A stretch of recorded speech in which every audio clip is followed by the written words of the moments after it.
ভাই the academy of fine arts সিনেমাটা দেখার পর কেউ যদি আমাকে জিজ্ঞেস করে সিনেমাটা কেমন এক লাইনে বলতে, তাহলে আমি এটাই বলবো যে বাংলা সিনেমার নতুন চ্যাপ্টার শুরু হলো এই সিনেমাটার মাধ্যমে। আস্তে আস্তে বাংলা সিনেমার মান এবার পাল্টাবে, এরকম বাংলা সিনেমা সত্যিই আগে হয়নি। হ্যালো গাইজ, ওয়েলকাম টু সিনেমাঙ্গান। আর এখন কথা বলবো the academy of fine arts সিনেমাটা নিয়ে। গতকাল আমি এটা প্রিমিয়ারে দেখতে গিয়েছিলাম, আর দেখার পর লিটারালি আমি জয়ব্রত দাসের ফ্যান হয়ে গেছি। একটা সিম্পল স্টোরিকে যেভাবে 2.5 ঘন্টা ধরে ন্যারেট করেছে, শুরু থেকে শেষ পর্যন্ত এত মজা পেয়েছি। লাস্ট কোন বাংলা সিনেমা দেখে এত হেসেছি আমার সত্যি মনে পড়ছে না।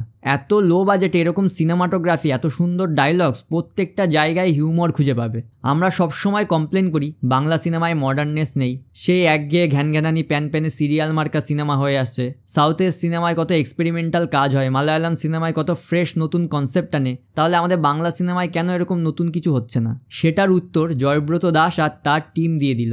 Editing, colour grading, BGM, sound designer Prasun Mukhopadhyay দারুণ কাজ করেছে, পুরো রেট্রো ভাইবস দিচ্ছিল। বড় বড় ডিরেক্টর, প্রডিউসার, মেগাস্টার, সুপারস্টার যারা সবসময় বাজেটের দোহাই দেন, তারা দেখুন ফিল্ম স্টুডেন্টরা এত লো বাজেটে কত সুন্দর কাজ করেছে। একটা টেকনিক্যাল দিকের প্রশংসা না করলেই নয়, এরা জানে এদের বাজেট কম, তাই কিছু কিছু সিনে এত ব্রিলিয়ান্টলি অ্যানিমেশনের ব্যবহার করেছে।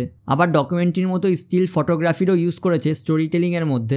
মানে অ্যানিমেশন, লাইভ অ্যাকশন এবং ফটোগ্রাফি, তিনটে জিনিসই আপনি একটা ছবির মধ্যে পাবেন। ভাই আমার কাছে বাজেট নেই, তাই একটা সিনকে আমি যে একটু অন্যরকমভাবে এরকমভাবে অ্যানিমেশনের মাধ্যমে দেখাতে পারি, এরকম ফটোগ্রাফির মাধ্যমে দেখাতে পারি, এই ভাবনাটাই তো unique.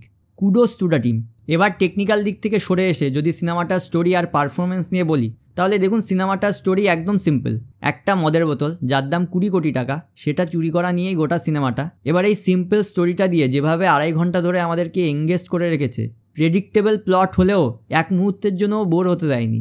This is not just a cinema, this is pure art. কি নেই সিনেমাটায়? Violence, sex, dark comedy, humour, দুর্ধর্ষ পারফরমেন্স, প্রত্যেকটা ক্যারেক্টারে প্রত্যেকটা অ্যাক্টার নিজের নিজের চরিত্রে একদম ফাটিয়ে দিয়েছে। রুদ্রনীল ঘোষ আর সৌরভ দাস এরা যে কাঁপাবে এটা এমনিই জানতাম, কিন্তু অমিত সাহা, হি লিটারেলি স্টোল দ্য শো। ভাই অমিত সাহার এই ক্যারেক্টারটা বাংলা সিনেমার ইতিহাসে মেমোরেবল হয়ে থাকবে। আর পায়েল সরকারকে এরকম লুকে সত্যিই আগে দেখিনি। বোল্ড সিনগুলোতে নিখুঁত কাজ করেছে। বাংলা সিনেমা এরকম ফিমেল ক্যারেক্টার্স দেখা যায় না। বাদবাকি প্রত্যেকটা চরিত্র, ঋষভ বসু, অনুরাধা মুখার্জি, সুদীপ মুখার্জি, প্রত্যেকে নিজের 100% দিয়েছে। শুরু থেকে শেষ পর্যন্ত এনজয় করেছি, আর ক্লাইম্যাক্সটা একদম স্যাটিসফাইং ছিল। এরকম পালস থ্রিলার বাংলায় আগে হয়নি।